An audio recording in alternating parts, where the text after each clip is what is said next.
नमस्कार। ज्ञान सागर टाइम्स के इस एपिसोड में आज हम लोग बिहार के प्रथम मुख्यमंत्री श्री कृष्ण सिंह के बारे में चर्चा करेंगे, लेकिन उसके पहले मैं आप सबों को अपने टीम के परिचय करा दूं।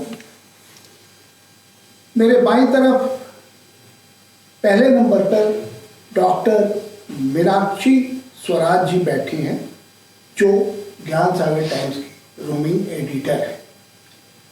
दूसरे नंबर पर डॉक्टर अमरेंद्र कुमार, जो ज्ञान सागर टाइम्स के एजुकेशन एडिटर हैं।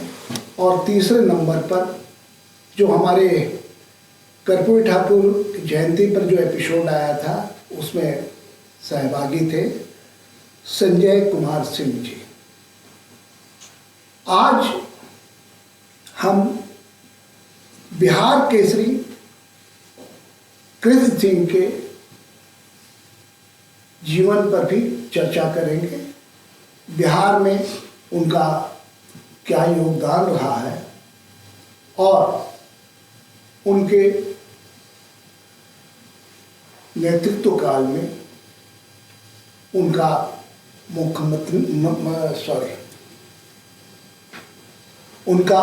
मुख्यमंत्री काल कैसा रहा। लेकिन उसके पहले मैं कर्पूरी ठाकुर के जीवन पर मैं कुछ अमरेंद्र कुमार जी से जानकारी लेना चाहूँगा।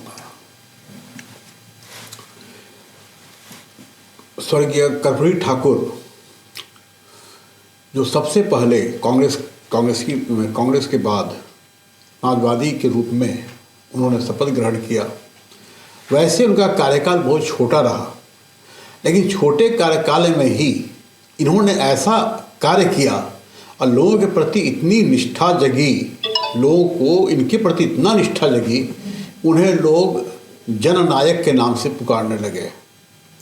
और जननायक नाम इसे गजट में लिखा गया कि हमारे लोकप्रिय नेता कर्पूरी ठाकुर जी को जननायक के रूप में जाना जाए।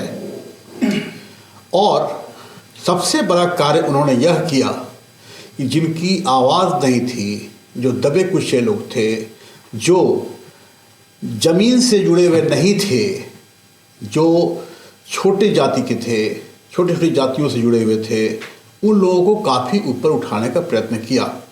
उन सबों को एक मुख्य धारा में जोड़ने की कोशिश की और काफ़ी इसमें सफल रहे। खास करके उनकी उपलब्धि यह रही कि उन्होंने बिहार सरकार के अच्छे कार्यकाल के रूप में अच्छा कार्य किया। उनका दिया हुआ जो सबसे अहम है वह है कि जाति पाति से दूर होना, कुछ को आरक्षण देना, और आरक्षण देने का कार्य जो है उनका उन्हीं के काल से शुरू हुआ, जिसमें 26% वैसे ओबीसी और जो नीची की और जातियां थी उनको मिला करके दिया गया। और ऐसे तो पहली बार वो मुख्यमंत्री बने 71 में, और 71 से फिर 73 तक रहे। ऐसे तो वो विधानसभा में 1952 से लगातार जीतते रहे। जो उनका चुनाव क्षेत्र था, पहला चुनाव क्षेत्र वह था चुनाव क्षेत्र था समस्तीपुर जिला में, क्या याद है कोई, जो अब कर्पूरी ग्राम, हाँ, जो अब कर्पूरी ग्राम हो गया। लेकिन पहले था वो उनका तो जन्म पितौंझिया भी हुआ था, लेकिन विधानसभा उन्होंने लड़ा था, जगह याद नहीं आ रहा है, वहाँ से लड़े और लगातार उनकी मृत्यु पर्यंत वो विधानसभा जीतते आए। बीच में वह विपक्ष में भी रहे, उप मुख्यमंत्री के रूप में भी उन्होंने कार्यकाल किया। उसी कार्यकाल में वे शिक्षा मंत्री भी थे और उस दौरान उन्होंने मैट्रिक में इंग्लिश की अनिवार्यता हटा दी। इसके पीछे यह कारण यह था कि जो वैसे बच्चे जिनको इंग्लिश नहीं पढ़ पाते थे, इंग्लिश नहीं समझ पाते थे, इंग्लिश के कारण फेल हो जाते थे, जबकि उसमें इंग्लिश अनिवार्य विषय था। उन्होंने उन बच्चों को ऊपर उठाने के लिए कि उनको आत्मविश्वास बढ़े, आगे बढ़ें, तो उन्होंने इसकी अनिवार्यता ख़त्म कर दी। लेकिन ऐसा नहीं कि इंग्लिश पढ़ाई बंद हो गई, और थोड़ा सा लोगों ने इसके प्रति आश्चर्य जाहिर किया और आपत्तियां भी पीछे आई। इसी से उसके जो भी विदाउट इंग्लिश, हम लोग कहते थे PWV यानी पास विदाउट इंग्लिश, उसको कहा जाता था कर्पूरी डिवीजन से पास किया है। खैर जो भी हो, लेकिन उनमें एक आत्मविश्वास जगा। फिर बाद में उन्होंने अच्छा भी किया, ऐसा नहीं कि वो नहीं आया, लेकिन हाँ इससे क्या हुआ कि शिक्षा में कुछ जो दबे कुचले लोग थे उनमें थोड़ा सा एक जागृति आई, पढ़ाई शुरू की और अच्छे जॉब में भी गए। लेकिन इसके कारण बहुत जगहसाई भी इनकी, इस कारण कि ये इंग्लिश ख़त्म कर दिया। बिहार के कैसे बच्चे कैसे क्या करेंगे, इंग्लिश का ज़माना है। खैर जो हो, इंग्लिश बहुत अनिवार्य नहीं है। हमारा राष्ट्र जो है वह भारतवर्ष, वहाँ हिंदी का बोलबाला है, हिंदी ही बोली जाती है। हाँ इंटरनेशनल भाषा है जो आज के संदर्भ में भले ही अच्छा है, तो आज बच्चे पढ़ रहे हैं, इंग्लिश पढ़ रहे हैं आज। यानी जो इंग्लिश को उन्होंने ख़त्म किया, जी हाँ, तो इससे क्या वो हमारे जो ये जो इंग्लिश के बच्चे थे या जो हमारे और भी आम जनता के जो गरीब कुचले बच्चे थे, क्या वो डेवलप किए या फिर डाउनफॉल में गए? नहीं, थोड़ा आप देखिए, डेवलप जो करना था वो किए, लेकिन उनमें आत्मविश्वास की कमी थी। उनमें आत्मविश्वास नहीं था कि हम विदाउट इंग्लिश हैं, ये इंग्लिश जानता है। ये थोड़ा सा था प्रॉब्लम। इसलिए अपने आप को बहुत ऊपर नहीं समझते थे, अपने आप को हमेशा नीचे ही समझते थे। भले ही वो पढ़ाई किए, पास किए, अच्छी किया, उन्होंने स्कूल गए, कॉलेज गए, लेकिन ये उन पर ठप्पा लगा रहा। और हमेशा वो कोई भी देता सर्टिफिकेट PWE, थोड़ा निराशा उनके चेहरे पर, भले वो सामने वाला है कि नहीं है, लेकिन उससे खुद के जी। ये जो इंग्लिश जो ख़त्म हुई कर्पूरी ठाकुर जी के कार्यकाल में, तो इससे जो क्या कहेंगे कि इसका मेरे कहने का मतलब है कि उनके कार्यकाल से हिंदी को थोड़ा पुष्टक मिला। इस पर क्या कहना है आप? देखिए, इसके दो आयाम हैं। एक उनका जो इंग्लिश की वजह से अपने आप को कमतर मानते थे, कमज़ोर मानते थे, हिम्मत नहीं होती थी। एक उनका जो अंग्रेजी पढ़ रहे थे, तो अंग्रेजी पढ़ने वाले ज़्यादातर समृद्ध परिवार के थे और उनको वो स्थिति थी। लेकिन नीचे वाले लोग जो थे, जो बिहार के सरकारी स्कूलों में पढ़ते थे, उनको ये मौका मिलने से बच्चे आगे तो आए, सर्टिफिकेट मिला, मैट्रिक, उसका नाम ही होता था कर्पूरी डिवीज़न वाला। कर्पूरी डिवीज़न है। हम लोग भी कर्पूरी, जब हम लोग स्कूल में थे तब हम लोगों ने सुना था, तो आश्चर्य था। इंग्लिश इसलिए नहीं कि अंग्रेजों ने दिया है, आज इंग्लिश हम लोग इसलिए जानते हैं, we have to know the globe, क्योंकि हम वसुधैव कुटुंबकम की बात करते हैं। ठीक है, सही कहा आपने। आप जानेंगे ही नहीं, आपके पास संवाद की भाषा ही नहीं होगी, तो आप क्या बोलेंगे और क्या जानेंगे? किताबें मेडिकल की क्या आप हिंदी में कर सकते हैं? आपने जैसे ही कर्पूरी डिवीज़न किया, ऑफ किया, आपको ये पता नहीं, क्योंकि कोई भी राजनीतिक जो फैसले होते हैं, कई सारे उसके आयाम होते हैं। क्या वो पढ़ पाते मेडिकल? मतलब आपने वहाँ बता दिया कि तुमको मेडिकल नहीं पढ़ना है, मजदूरी करो, कुछ छोटे छोटे कार्य करो, जहाँ अंग्रेजी का बोलबाला है तुम्हारी पहुँच वहाँ नहीं होगी। तो ये कॉन्फिडेंस का बहुत बड़ी गिरावट थी।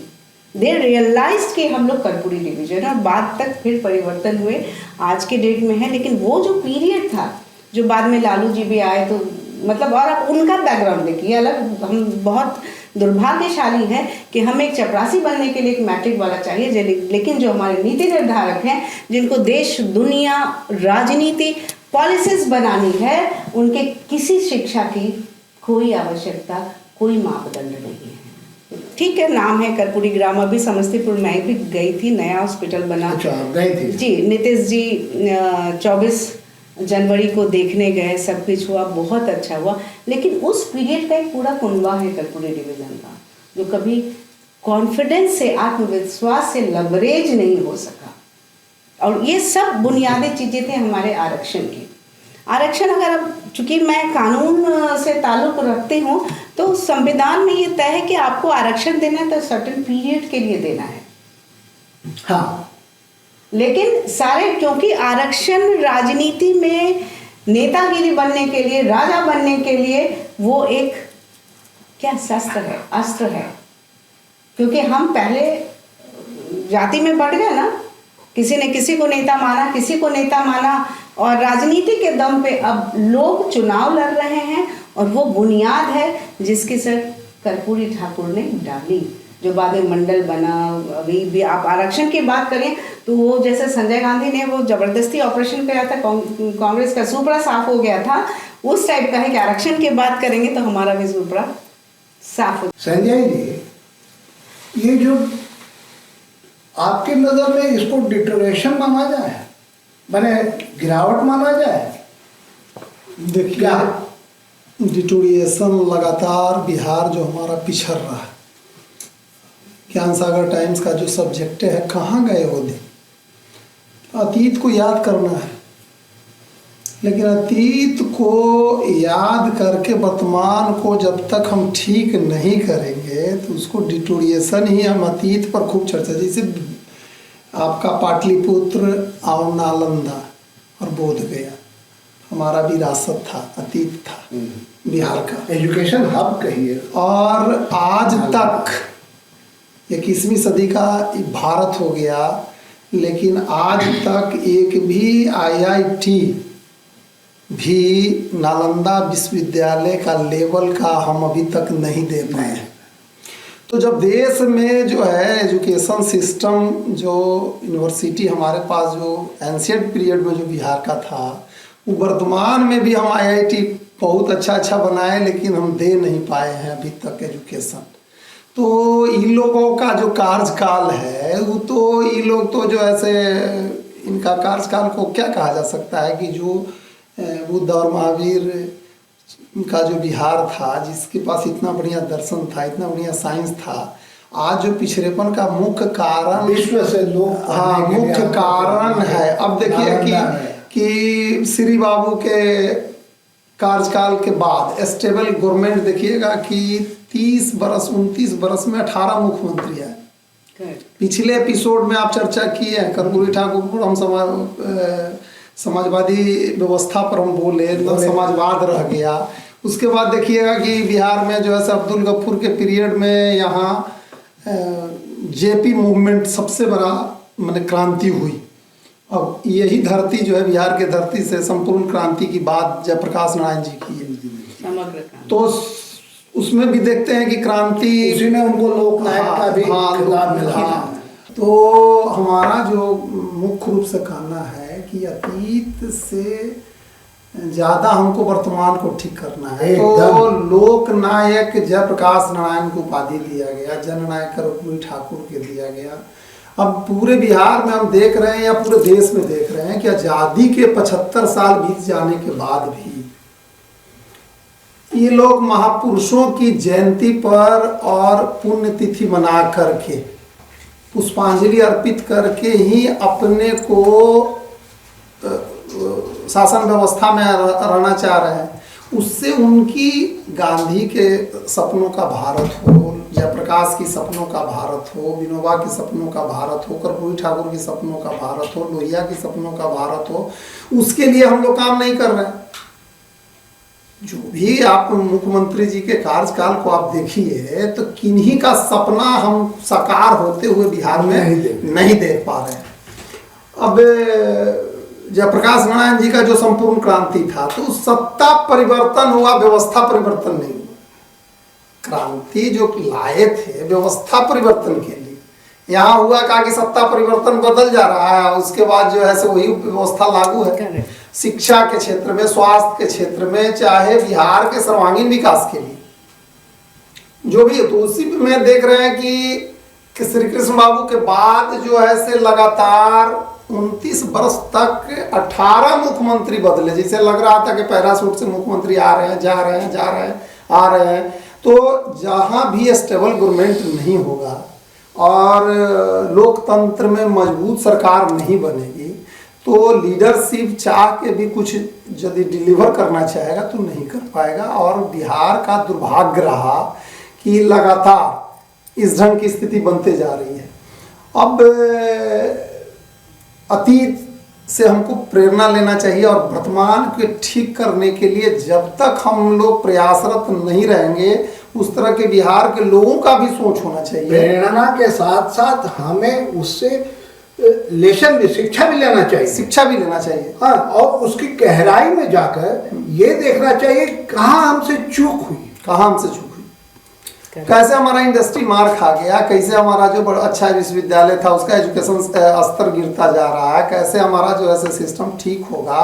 तो उसके लिए जब तक आपके लीडरशिप में बौद्धिक विकास नहीं होंगे, आपके यहाँ राजनीति का अपराधीकरण हो रहा है, राजनीति में धनबलियों का जगह मिल रहा है, इस ढंग की व्यवस्था बन रही है, सरकार बनाने और गिराने की स्थिति में ही हम जो है से मशगूल रहे हैं, तो बिहार तो लगातार जो है से पिछड़ते जा रहा है। इनका जाके प्रति व्यक्ति आय देख लीजिए, इसका जो है से सब कुछ देखिए।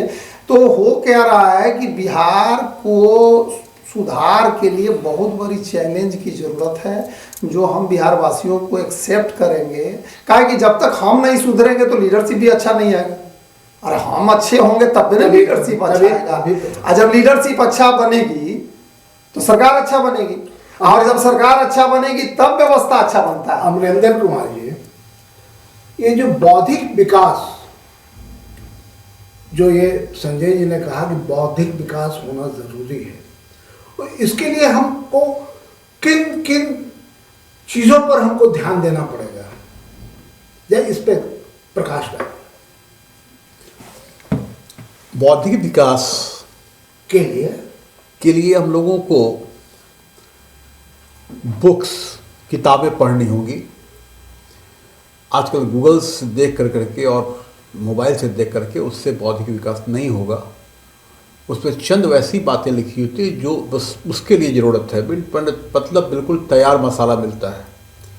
जबकि किताबों में बहुत सारी ऐसी बातें होती है जिससे ज़्यादा उससे ज्ञान प्राप्त होता है, ज़्यादा सीखने को मिलता है। अपने को अभिव्यक्त करने की स्वतंत्रता होती है। आप बहुत ज़्यादा कुछ किसी के बारे में, विषय में बोल सकते हैं। यह पहले हुआ करता था। पहले जो पहले नालंदा की बात कर रहे हैं, या तक्षशिला की बात कर रहे हैं, या फिर विक्रमशिला की बात कर रहे हैं, तो पहले लोग अध्ययन बहुत ज़्यादा करते थे बैठ कर करके। आजकल वो अध्ययन का सिस्टम ख़त्म हो रहा है। तो ये बौद्धिक विकास नहीं हो सकता। बौद्धिक विकास के लिए बहुत ज़रूरी है कि आप जब तक आप शरीर से और मन से जब तक आप नहीं स्वतंत्र होंगे और अपने आप को बौद्धिक विकास नहीं करेंगे, तो आप कहीं पर किसी बात को अभिव्यक्त नहीं कर सकते हैं। ये बौद्धिक विकास के लिए हमें और हमारे श्रोता को किन किन बिंदुओं पर ज़्यादा ध्यान देना होगा? हम लोगों को महापुरुषों की जीवनी पढ़नी होगी, पुस्तकों का अध्ययन करना होगा, गहन अध्ययन करना होगा, उसके बारे में विचार करना होगा, तब हम लोग बौद्धिक विकास करेंगे। और आजकल जो स्थिति है, विश्वविद्यालयों की स्थिति है, या महाविद्यालयों की स्थिति है, या स्कूल की स्थिति है, सब चीज़ जो पढ़ाई हो रही है जिस ढंग की, वो सब बिल्कुल ऐसा हो रहा है जैसे मसाला के रूप में तैयार कीजिए, ख़त्म कीजिए, ऐसी हो गई है। जबकि हम लोग अभी क्या होता है कि जैसे हम कुछ जो भी पढ़ा रहे हैं, बच्चों को लिखवा दे रहे हैं, साथ साथ बच्चे खुद लिखना नहीं सीख रहे हैं। बच्चे जब तक खुद बुक देख करके जब तक नहीं लिखेंगे, उनमें विकास वैसा नहीं होगा जो दिमागी विकास जो होना चाहिए। तो दिमागी विकास के लिए आपको खुद से अध्ययन करके खुद से लिखाई करनी होगी, दूसरे के भरोसे नहीं करना होगा। और दूसरे के भरोसे करके रट करके, जो आजकल एग्जाम का ट्रेंड आया हुआ है कि हर चीज़ इतना आसान बना दिया गया है कितने जल्दी रिजल्ट देते हैं। इंग्लिश मीडियम स्कूल में पोर्शन दे दिया जाता है कि 3 ये पार्ट है, इसको पढ़ लो तो तिमाही एग्जाम में बच्चे करते हैं क्या? अच्छा, एक बहुत सारी बातें हो गई है।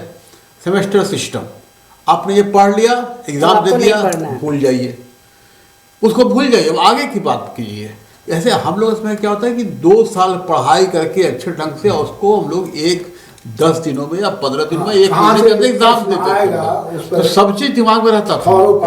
अभी क्या होता है कि अब ये एक चीज निकल है, क्योंकि सारा चीज रिलेटेड होता है एक दूसरे से। एक हमने इस बार पढ़ा जो चीज, उसके आगे रिलेशन पढ़ जानना है, यह चीज नहीं हो पा रहा है, यह नहीं पढ़ने होने से गड़बड़ हो रहा है। बात करें हम इंटर की बात, +2 की बात करें, 11th का एग्जाम दे दिए, 12th से कोई मतलब नहीं है। जितने बच्चे हैं आजकल, आज तक तो मैं देख रहा हूँ, जो बच्चे 12th से सब क्लास शुरू होगा, बच्चे आ गए भाई 11th तक पढ़े नहीं, आ गए आइए अब पढ़ना है, पढ़ाई शुरू की, क्योंकि तो 11th की किताब 11th की चैप्टर हो रही है, 11th की किताब लिए जी, नहीं सर 12th से खरीद लेंगे, एग्जाम 12th तक ना देना है। यानी 11th बहुत अहम सिलेबस होता है, 12th के बेस वही बेस बनाता है। हाँ, ये बेस बनाता है, क्योंकि बच्चे 11th नहीं पढ़ना चाहते हैं। 11th नहीं पढ़िए तो 12th का ज्ञान कहाँ से आएगा? या 12th का जो भी लिखिएगा वो रट के लिखिएगा, तो रट के आपका बौद्धिक विकास नहीं हो सकता है। इससे बहुत ज़्यादा डिटेरेशन हो रहा है, बौद्धिक विकास में कमी, इसकी एक बहुत बड़ा कारण यानी है। कुल मिला के कहने का मतलब ये है कि हमारे बच्चों का एजुकेशन में नींव ही कमजोर हो जा रहा है। इस पर आप देखिए, आज डिटेल्स में आज का एजुकेशन सिस्टम है ना कि बेस है ही नहीं, मोरल तो ख़त्म ही हो गया। हम लोग के समय में एक शिक्षा होती थी कि एक मोरल एजुकेशन होता था, हाँ। एक क्लास, लेकिन वो हमने खुद ही बंद कर दिया। पुरातन काल में जाइए, मध्यकाल में तो मैकाले के पहले तक सब कुछ ठीक था। मैकाले की जो टीम आई, उसने देखा कि हमारा गुरुकुल जो है बहुत ही मजबूत है, हम एक आधारशिला खड़ के रखे थे और हम अपने वेद उपनिषद जितने पुराण हैं सबको पढ़ते थे, अध्ययन करते थे, दीन दुनिया से कोई मतलब नहीं। मदरसे चल रहे हैं, लेकिन हमारे गुरुकुल को एक्ट 1930 के अंदर धार्मिक ग्रंथ को पढ़ाना बंद कर दिया, प्रतिबंधित कर दिया गया। तो दुश्मन एजुकेशन को डिस्टर्ब नहीं, आप दुश्मन आप अंग्रेजों को क्यों बोल रहे हैं? चुन के जिन्हें लाए थे वो तो हमारे अपने थे, उन्होंने क्यों किया? हमारा आधार तो वहीं पे खत्म हो गया। हम ऊपर से बात करें, आधार तो कहीं और है हमारा। अब हम गीता की कसम खाते हैं, हर एक कानूनविद, हर एक जज गीता की कसम, लेकिन किसी से पूछ लीजिए गीता का 10 लाइन जानता है या पढ़ा है क्या कभी? एक श्लोक पूछिए तो नहीं पता, नहीं जानते हैं। वो तो शुक्र है महाभारत और रामायण हम इसलिए जान रहे हैं कि हमारे फिल्मकारों ने वो फिल्म बना दी, वरना उनको यस सर, हम किस बौद्धिक विकास के उनके पास, अगर धर्म की बात करें, धर्म को अलग करके, क्योंकि हिंदू धर्म जो है ना आधारभूत तौर पे हमारे संस्कार, हमारे बौद्धिक पुस्तकों पे निर्भर करती है, जिसको हमने मिटा के फाड़ के फेंक दिया। आप किस एजुकेशन की बात कर रहे हैं? आधार 11th 12th छोटा छोटा दे, क्योंकि अब चाहिए बच्चों को मारना नहीं है, बच्चों को कुछ कहना नहीं है। अरे हम लोग को जब पढ़ते थे तो डिस्टिंक्शन आता था 75+, तो लगता था एक गौरव, हम लोग सेकंड टॉपर थे अपने स्कूल के। वी हैव 2 सब्जेक्ट डिस्टिंक्शन था हमारे पास। आजकल तो 99 98 लाता कहाँ है, कहाँ से लाता है? अब जवान खोलिएगा, प्रश्न करिएगा तो वो कोई जवाब नहीं दे पाते। कैसा एजुकेशन हम दे रहे हैं? प्रश्न छाट छाट के तुम्हारा डिग्री बांटते रहो। हमको लगता है कि थोड़ा गार्जियनों का भी दोष है। No, it is a policy decision. Guardian क्या करेगा? क्योंकि जब भी बच्चा रिजल्ट लेके आता है, हमने कई घरों में देखा है कि वो सीधे पूछते हैं कितना परसेंटेज आया है बेटा। अपने बच्चों का सपना, अपना सपना आप बच्चों पे लाद देते हैं, आत्महत्याएं होती हैं, कोटा में आत्महत्याएं करती हैं। अब सही पकड़ा आपने, समझ रहे हैं? हम दोष हम ऊपर से कटिंग कर रहे हैं, जैसे खेत में वीड्स हो जाते हैं ना, खरपतवार को उखाड़ते जाते हैं, तो हमारा चलता है कि हमारा ये मीडिया हम बातों को, लेकिन हम बात पहुंचा आधार में कहाँ दोष है। पहले आज डॉक्टर के पास जाइएगा तो पहले 5,000 का टेस्ट ही करा लेगा, यहाँ जांच कराओ, यहाँ जाते हो, तुम MBBS करे हो क्यों? अभी आज के न्यूज़ में है कि 3 पावापुरी के अलावा 2 और जो राज्य के MBBS कॉलेजेस में सर्जन बने, लेकिन आज तक उन्होंने सर्जरी नहीं किया। सर्जरी नहीं किया, पुरुष को ये शव को तो उन्होंने बॉडी को ही छुआ तक नहीं है, और सर्जन बन गए। और सर्जन बन गए। क्या होंगे ऐसे बताइए क्या डॉक्टर? करेंगे एक मिनट बात, एक और बात करते हैं। जितने रिजर्वेशन वाले गए वो तो एक अलग बात हो गई कि हमारी इंफ्रास्ट्रक्चर क्या, जो बोलते हैं कि देखो so called big names came from आरक्षण एंड रिजर्वेशन। उन्होंने पूछा देखो रिजर्वेशन वाला डॉक्टर के पास हमको मत नहीं जाना। तो क्या मर्डर उसका कर दे, हत्याएं दूसरों की करें और आपको गद्दी मिलता रहे? किसकी बातें करते हो? क्यों आपको नहीं रिजर्वेशन चाहिए चुनाव जीत जाने के लिए, लेकिन पेट नहीं कटवाना है रिजर्वेशन वाले डॉक्टर से? तो कितने दोयम दर्जे में हम क्या बात कर पा रहे हैं? शायद हम बात करें तो बहुत सारे लोगों को बहुत बुरा लगे। आज एक न्यूज और भी है, पेट में वो व्हाट्सएप छोड़ दिया। ये तो पुरानी तो घटना सब है। आज के न्यूज में है। हाँ, तो ये तो दोबारा पुरानी ऑपरेशन करके निकालना पड़ा। इतना कैंची छोड़ देते हैं, वो छोड़ देते हैं। देखिए क्वालिटी एजुकेशन, ये हमारी और आपकी गलती है कि जात पे हम वोट देते हैं, अपनी बातों पे अपने फायदे के लिए वोट देते हैं, सही चुनाव नहीं करते। जिसको खुद का ज्ञान नहीं है, मैट्रिक भी पास नहीं है, वो हमारी पॉलिसी डिसीजन करता है और हम बौद्धिकता की बात करते हैं। लेकिन इसमें संजय जी, इसमें सुधार कैसे होगा? सुधार के लिए, एजुकेशन में सुधार के लिए क्या करना होगा? सुधार सबसे पहले जो शिक्षा नीति जो लागू है, वह शिक्षा नीति जो लॉर्ड मैकाले का जो शिक्षा नीति आई, वो गुलामी मानसिकता का परिचायक है। अभी आज़ादी के 75 साल बाद अभी हमारा देश आज़ाद हुआ है, अभी देशवासी आजाद नहीं हुए। गुलाम है। अब इसमें आर्थिक गुलामी देखिए, सामाजिक गुलामी देखिए, सांस्कृतिक गुलामी देखिए। गुलामी इस ढंग से है कि लोग जो है ना अपने निहित स्वार्थ के लिए पूरे जीवन पर्यंत वह गुलामी के जंजीर में जकड़े हुए। और जहाँ गुलामी रहेगा, जहाँ ज्ञानता रहेगा, जहाँ अंधेरा का अपना कोई ताकत नहीं होता है, जैसे ही हम प्रकाश फैलाते हैं अंधेरा स्वतः समाप्त होता है। तो जो एजुकेशन सिस्टम है, उस एजुकेशन सिस्टम पर व्यापक पैमाने पर राष्ट्र हो या स्टेट हो अपनी पॉलिसी को ठीक करके और नए सिरे से जब तक उन बच्चों में शिक्षा का अलख नहीं जगाएंगे, तो जो वर्तमान जो शिक्षा व्यवस्था है उसमें तो ज्ञान का कोई जगह नहीं है। जबकि वेद को कहा गया है ज्ञान, जो सर्वमान्य सत्य है उसको जानना ही वेद को जानना है। तो श्रुति आपके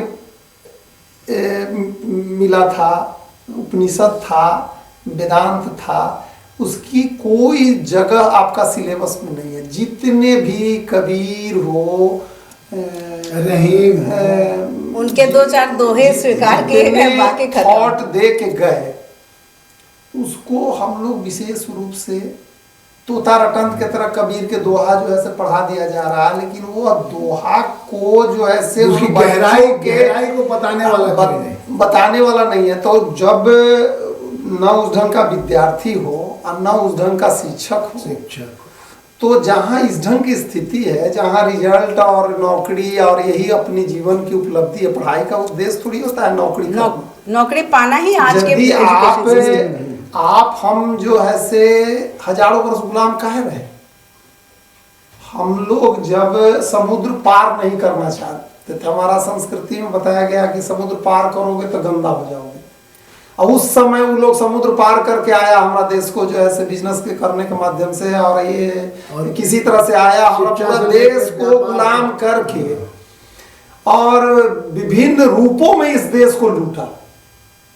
आज भी संस्कृति एजुकेशन देने का उद्देश्य है बच्चों में लुटेरा बनाना।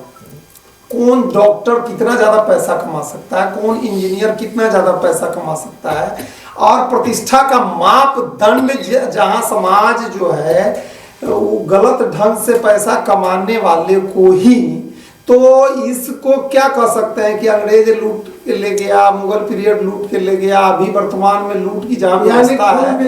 तो जब तक हम अपने सुधरेंगे नहीं तब तक बिहार सुधरेगा कैसे? अपने से सुधारने का मतलब ये हुआ कि इसके लिए हम खुद दोषी हैं। और जब तक हम अपने को सुधार नहीं करेंगे तो नए बिहार के निर्माण की जो परिकल्पना है वो साकार नहीं हो सकता है। उसके लिए व्यापक पैमाने पर यहाँ जो है से अभी जैसे स्वास्थ्य संवर्धन आंदोलन चलाने की जरूरत है। हम लोग अस्पताल को व्यवस्था दीजिए, अस्पताल में, अरे हम बिहार वासी पहले बीमार नहीं होते थे ना, सही है। जब वैद्य लोग होते थे, मामूली सा जो ऐसे कभी कट छट जाता था, जड़ी बूटी से हम लोग ठीक हो जाते थे। स्वास्थ्य संवर्धन आंदोलन पर स्वास्थ्य पर आपका तो पूरा स्वास्थ्य चौपट होते जा रहा है। एक कोरोना वायरस आया और जो भी मेहनती वर्ग था वो बच गया, उसको कोई दिक्कत नहीं हुआ। और जो भी एसी वाले थे सब बिलट गए। आने वाले समय में तो आपको अस्पताल बचाएगा थोड़ी है। आप स्वास्थ्य संवर्धन आंदोलन पर काम करिए, शिक्षा के क्षेत्र में भी जागरूकता लाना है, कैसा शिक्षा व्यवस्था बने। बिहार के लिए बहुत कुछ करेंगे तब जाके वर्तमान, हम बार बार बोलते हैं कि अतीत से प्रेरणा लेके वर्तमान को ठीक करिए, तब सर्वांगीण बिहार का विकास होगा। नहीं तो सरकार बदलने से व्यवस्था बदलेगी नहीं। ये तो एक बहुत बृहद और इस पर बहुत मंथन करने का विषय है। आज हमारा समय खत्म हो रहा है और हम लोग अब अपने दर्शकों से विदा लेंगे। हो गया। हमारा ये ज्ञान सागर टाइम्स का ये एपिसोड आपको कैसा लगा, कृपया इसकी जानकारी आप लेटर के माध्यम से हमारे ऑफिस को पोस्ट करें और अगले एपिसोड में इसकी गहराई में और हम जाएंगे और रहे हैं ज्ञानसागर times.com